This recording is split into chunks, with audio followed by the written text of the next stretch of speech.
एक और बड़ी सीरीज और एक और सेम ओल्ड स्टोरी, एक और बड़ी इंजरी। खुरम शहजाद जो पहले टेस्ट मैच में ऑस्ट्रेलिया के खिलाफ अच्छी परफॉर्मेंस दिखाने में कामयाब हुए थे,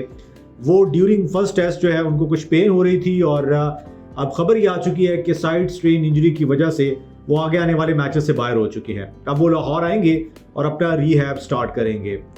दोस्तों, एक आज की इस वीडियो में मैं कुछ चीज़ों से पर्दा उठाना चाहूँगा कि क्या वजह है कि पहले तो ये कहा जाता था ना कि यार चलो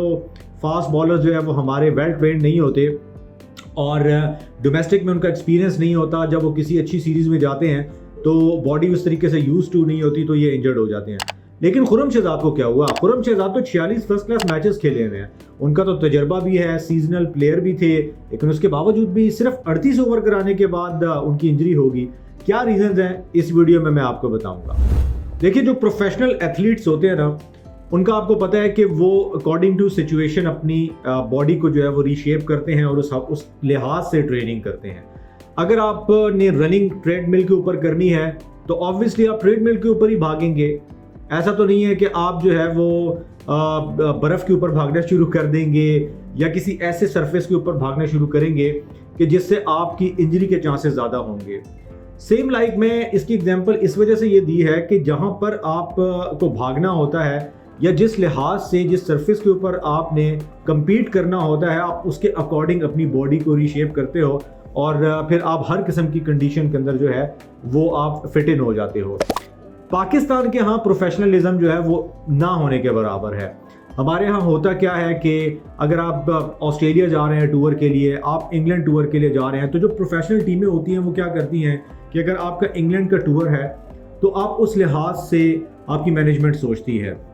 कि वहाँ पे सीमिंग कंडीशन होंगी, तो सीमिंग कंडीशन होंगी तो हमें किस लिहाज से प्रिपरेशन करनी है, हमें किस तरह की पिचेस पे खेलना है। अगर अच्छी प्रोफेशनल टीमें ऑस्ट्रेलिया टूर करती हैं तो उन्हें पता होता है यार हमें बाउंसी ट्रैक पे जाके खेलना है और हमें बाउंसी ट्रैक के लिहाज से अपने प्लेयर्स को जो है वो प्रिपेयर करना है और फास्ट बॉलर को तैयार करना है। इसी तरीके से जब एशियंस आती हैं टीमें, यानी आपने देखा होगा ऑस्ट्रेलिया या इंग्लैंड की टीमें जब एशिया आती है तो वो इतनी प्रोफेशनल टीमें हैं कि वो क्या करती हैं कि वो एशिया में आके सबसे पहले जो है वो इस तरह की सरफेसेस के ऊपर प्रैक्टिस करती हैं और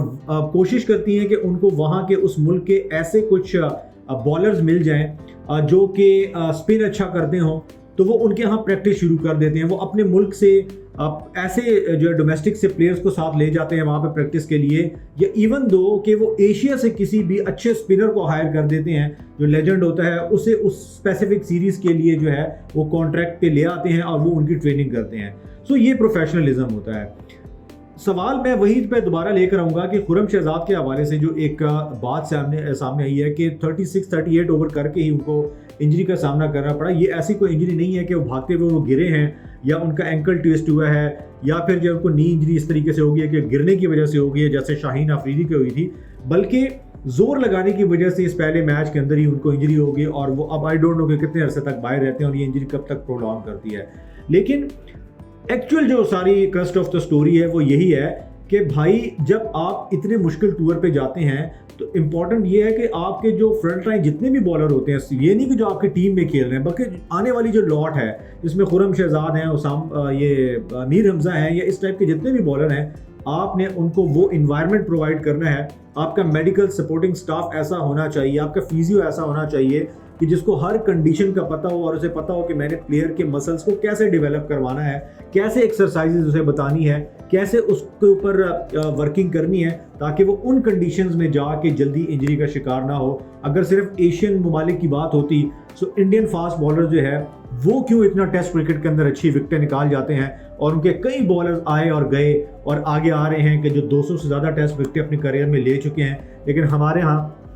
आज भी ये कहा जाता है कि शुएब अख्तर के बाद हमारे पास कोई ऐसा फास्ट बॉलर नहीं आया जिसने 200 टेस्ट विकेट्स को क्रॉस किया हो। मैं फास्ट बॉलर की बात कर रहा हूँ। तो यही रीज़न है कि प्रिपरेशन नहीं है और यही वजह है, मैं समझता हूँ सबसे बड़ी रीज़न इसकी है कि हमारे जो आहिस्ता आहिस्ता आप देख रहे हैं कि फास्ट बॉलर जो है वो टेस्ट क्रिकेट से दूर होते जा रहे हैं, क्योंकि उन्हें पता है कि जब लाइफ में इतनी स्ट्रगल करके मैं टीम में जगह बनाता हूँ तो टीम में जगह बनाने के बाद मुझे एक टूर कराया जाता है और उस टूर में मेरी बॉडी इस तरह की यूज टू नहीं होती और मैं इंजरी का शिकार हो जाता हूँ। तो वो जो बैक पूरी लाइफ की एक मेहनत होती है पाकिस्तान टीम तक आने की, क्योंकि हमारे यहाँ तो ये भी होता है ना कि प्लेयर को लुक आफ्टर भी नहीं किया जाता और कुछ अरसे के बाद उस प्लेयर का नामो निशान ही मिट जाता है। तो यही वजह है कि हाइप जब होती है किसी प्लेयर की तो उसको रिस्पेक्ट भी दी जाती है, उसका केयर भी उसकी की जाती है। जैसे ही प्लेयर गिरा, उसको इंजरी हुई तो कोई पूछने वाला नहीं होता। तो इसीलिए फिर प्लेयर क्या करते हैं, वो यही एक शॉर्टकट अपनाते हैं कि यार उनका माइंड यही होता है कि यार शॉर्टर फॉर्मेट की क्रिकेट खेलो, इंजरी से भी बच जाओगे और पैसे भी कमाओगे, अपनी लाइफ गुजारोगे। तो यही सिलसिला चलता रहा।